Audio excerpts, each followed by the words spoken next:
আসসালামু আলাইকুম, সবাইকে ওয়েলকাম জানাচ্ছি রমজান সিরিজ ডে 2-তে। রোজার দিনগুলোতে নর্মালি একটু লেট করেই ওঠা হয়। অফ ডেগুলোতে ঘুম থেকে উঠে নর্মালি আমি চেষ্টা করি রোদ পোহানোর 9টা থেকে 12টার মধ্যেই। আমার স্টুডিওর গাছগুলোতে নর্মালি আমি 1-2 সপ্তাহ পর পর পানি দিই, এগুলোতে তেমন একটা পানির দরকার হয় না।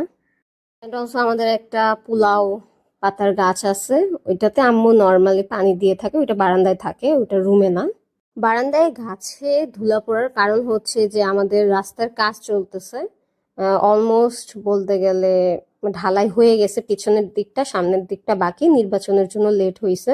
তো আমি ফার্স্টে ভাবছিলাম যে গার্মেন্টসের ময়লা রাস্তায় কি করে, পরে যে ভাবলাম ও না, ওটা হচ্ছে পানি দিছে আর কি রাস্তায়। সো এদিকে হচ্ছে আমি নিকাব, 2টা নিকাব ধুচ্ছিলাম, কারণ হচ্ছে মেশিনের তেল লাগছিল, ওইটা হচ্ছে ধুইলে চলে যায় নর্মালি।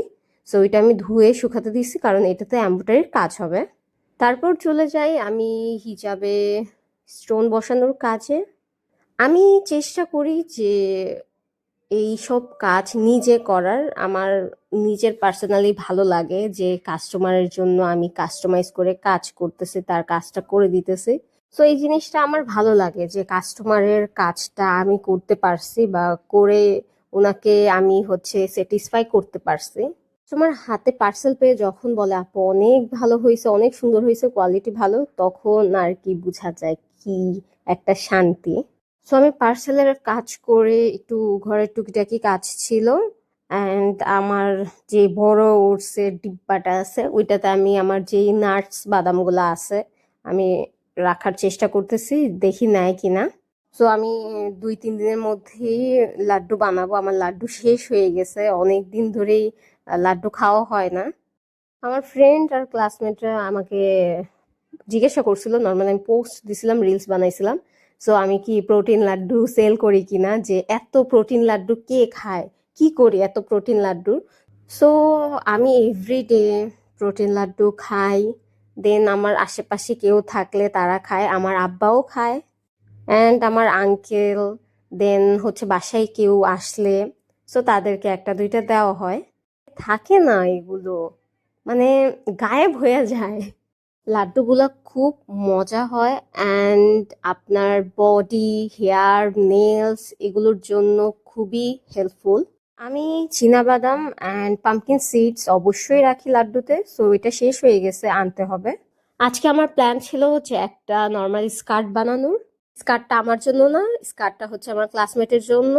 এই ফেব্রিকটা ওর সাবমিশনের ড্রেস বানানোর পর বেঁচে গিয়েছিল, সো আমাকে লাস্ট সাবমিশনের দিন দিয়ে দিয়েছিল যে ওকে একটা স্কার্ট বানিয়ে দেওয়ার জন্য। কয়েক মাস আগে হচ্ছে থামি বানিয়েছিলাম, সো ওইটা দেখেই মেনলি ও আমাকে ফেব্রিক দিছে যে ওকে একটা থামি অথবা স্কার্ট বানিয়ে দিতে।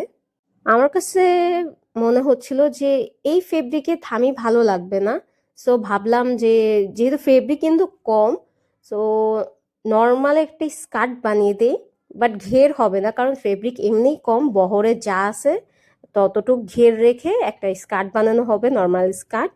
সো লং আমি এখানে 40 নিয়েছি, 40-এর একটু বেশি নিয়েছি, কারণ হচ্ছে হেম আর হচ্ছে রাবার লাগানো হবে, যার জন্য 2-3 ইঞ্চি বেশি নিতে হবে। এই ট্রিক্সটা আপনারা আবার যেগুলো ফেব্রিকের বহর কম ওগুলোতে ট্রাই করতে যাবেন না, কারণ এইসব ফেব্রিকের, এইসব সিল্ক, শাটিন, চেরি, জর্জেট টাইপের যে ফেব্রিকগুলো আছে এগুলোর বহর অনেক বেশি হয়। সো ওগুলোতে হচ্ছে নর্মাল একটা স্কার্ট বানানো যায়, বাট যদি হেলদি হন, অনেক হেলদি, আমার থেকেও অনেক হেলদি, তাহলে আমি সাজেস্ট করব যে এভাবে স্কার্ট না বানানোর জন্য, কারণ ঘের খুব কম আসে। খুবই ইজি, জাস্ট হেম লাইনটা সুইং করবেন, দেন সাইড সিমটা লাগাবেন, তারপর রাবারের কাজ করবেন, মানে ওয়েস্টে রাবার লাগাবেন। So very very simple.